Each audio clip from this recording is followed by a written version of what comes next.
Yusril ungkap akan terjadi kalau Ganjar dan Amin gugat Pilpres di MK.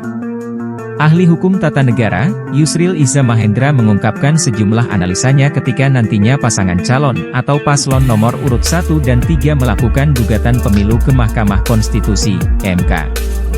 Dijelaskan Yusril, jika pemilu memiliki ketetapan hukum jika dilakukan dengan dua mekanisme, yakni pengumuman dilakukan KPU dan putusan Mahkamah Konstitusi, MK, jika ada sengketa.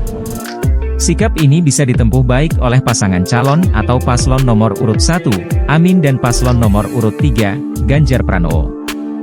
Meski belum mengetahui apakah kedua paslon akan mengajukan gugatan secara bersama-sama, Yusril mengungkap sejumlah analisa berikut.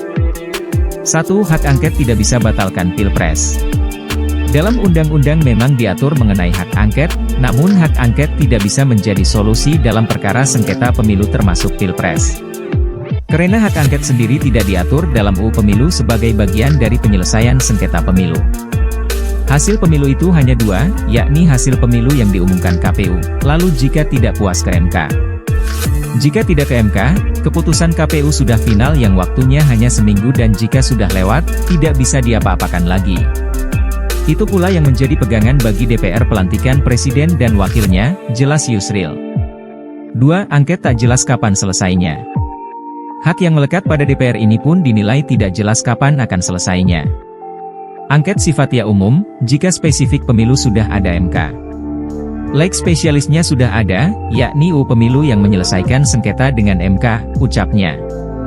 Angket dilakukan 25 orang, minimal 2 fraksi, lalu dilakukan paripurna, apa masih sempat DPR lakukan itu?